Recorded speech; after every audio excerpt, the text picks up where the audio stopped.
پہلی بار اس دل نے کسی کو اتنا چاہنے کی چاہ کی ہے۔ میں کیا کروں؟ آیت، میں جب سے تم سے ملا ہوں تب سے سب کچھ چھوڑ چکا ہوں۔ وہ شراب جو کبھی میری زندگی ہوتی تھی، وہ سگریٹ جس کے بنا لگتا تھا سانس نہیں لے سکتا، میں سب کچھ چھوڑ گیا۔ صرف ایک نظر کی وجہ سے تم سے محبت نے مجھے سب برائیوں والی چیزوں سے دور کر دیا۔ میں مکمل ہو جانا چاہتا ہوں۔ میرے پاس سب کچھ ہے، اگر کمی ہے تو صرف تمہاری۔ آیت، جو جاننا چاہتی تھی۔ جمال کے الفاظ سن حیرانگی سے نظریں دوسری طرف موڑ گئی۔ میں تمہیں پا لینا چاہتا ہوں۔ جمال اپنے جذبات جیسے کنٹرول کرتا، وہ بے بس تھا، جیسے آیت پر سب کچھ عیاں کر دینا چاہتا تھا۔ مجھے نہیں، اپنے رب پاک کو پانے کی کوشش کرو۔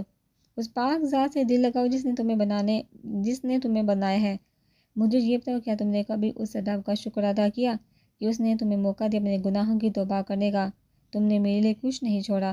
میں شاید اس رب کا کوئی ذریعہ تھی کہ تم سدھر سکو۔ اس سے زیادہ تمہیں مجھ سے کچھ حاصل نہیں ہو سکتا، چونکہ تمہارے اور میرے راستے بہت الگ ہیں۔ بھولیو اپنے دل میں اٹھنے والے جذبات، صرف اس ذات کی طرف متوجہ ہو جاؤ۔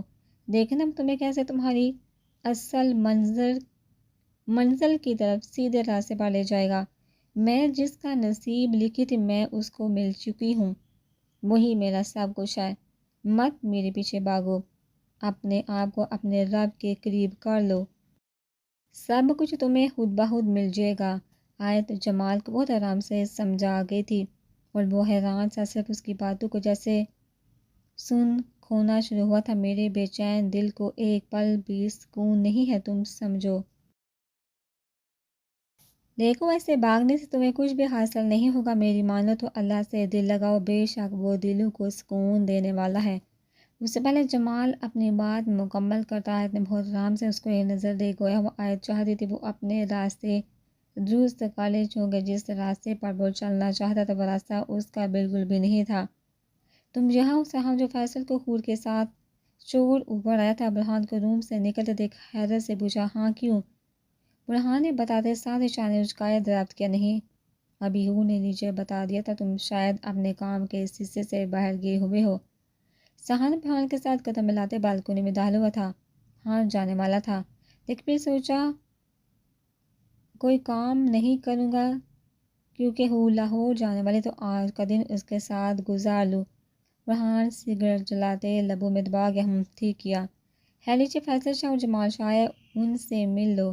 سہان آرام سے جولے میں بیٹھا تھا اور ساتھ ہی برہان کو آگاہ کیا تھا، جمال شاہ؟ برہان نے ایک دم سے سگریٹ منہ سے نکالا تھا، جبکہ پوچھنے کے ساتھ ہی دھواں فضا میں بکھیرا۔ ہاں، وہ یاد آئے، تم ایسے ساکت کیوں ہوگے؟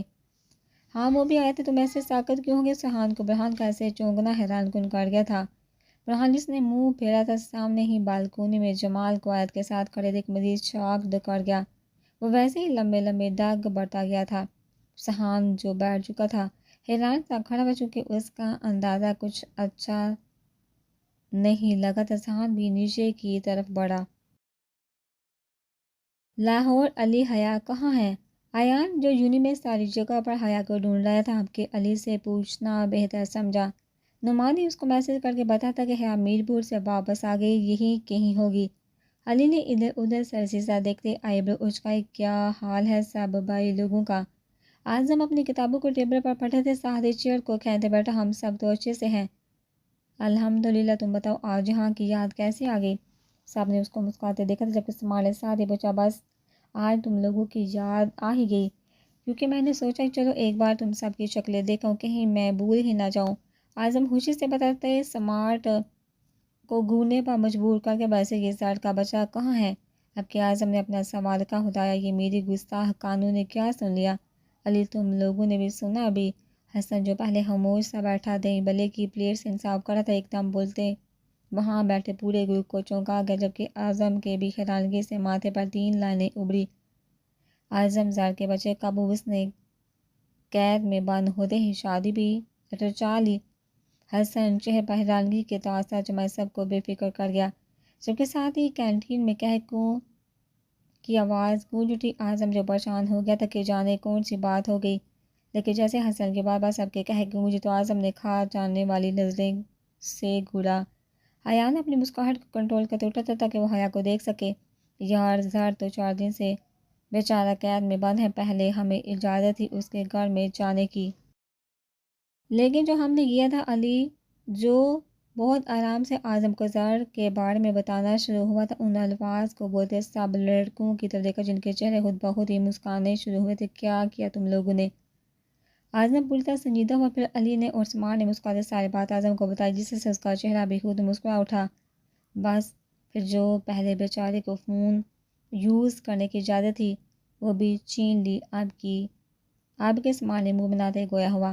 حیا جو کافی دیر سے حیا کا انتظار کر رہا تھا، اس کو سر کے آپے سے نکلتے دیکھ آواز لگاتے اپنی طرف متوجہ کروا گیا ہے۔ حیا اس کو دیکھ حیران ہوئی تھی، جبکہ سرسی سی مسکراہٹ کے ساتھ بولا، میں کب سے تمہارا انتظار کر رہا تھا، کہاں غائب ہو؟ حیا نے پہلی بار حیا کو غور سے دیکھا تو اس کی آنکھیں بوجھل سے لال ہوئی پڑی تھی، شاید یہ حال کام کی وجہ سے تھا۔ حیا نے دل میں سوچا تھا، وہ بکھرے سے حال میں جینز کے ساتھ ٹی شرٹ میں ملبوس بالوں کو بے دردی سے کیچر میں جکڑے بہت دکھی سی نظر آئی۔ تم ویٹ کیوں کر رہے تھے؟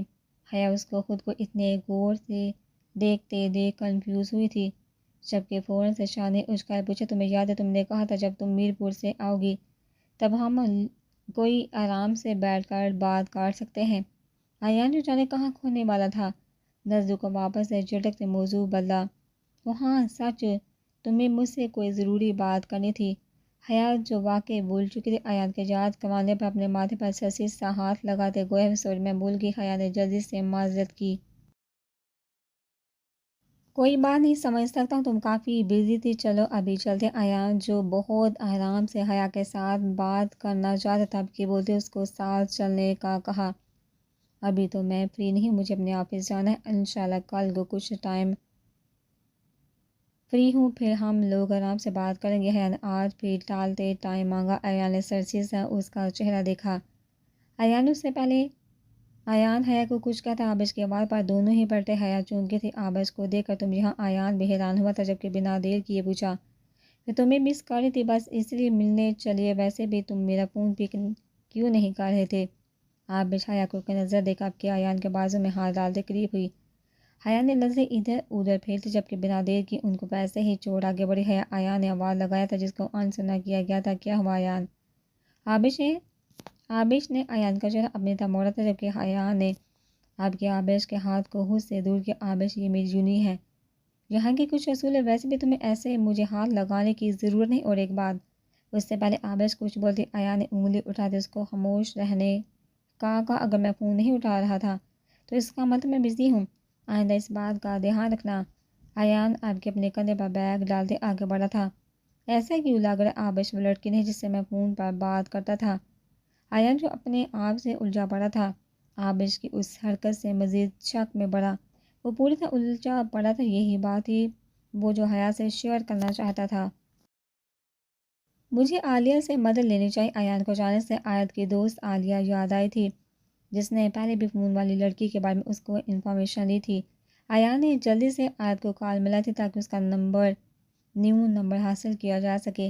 میرپور لو بھائی آیت یہاں ہے۔ فیصل شاہ ایک دم سے لان میں کھڑے جمال اور آیت کو ڈرا گئے، چونکہ وہ اچانک سے سامنے آئے تھے۔ جمال بھی چونکا تھا، آیت کی آنکھیں جیسے گھبرائی تھی، حور آتے ہی آیت کے ساتھ کھڑی ہوئی تھی۔ چلیے، فیصل شاہ نے غور سے جمال کا چہرہ دیکھا تھا جو آیت کو دیکھ رہا تھا۔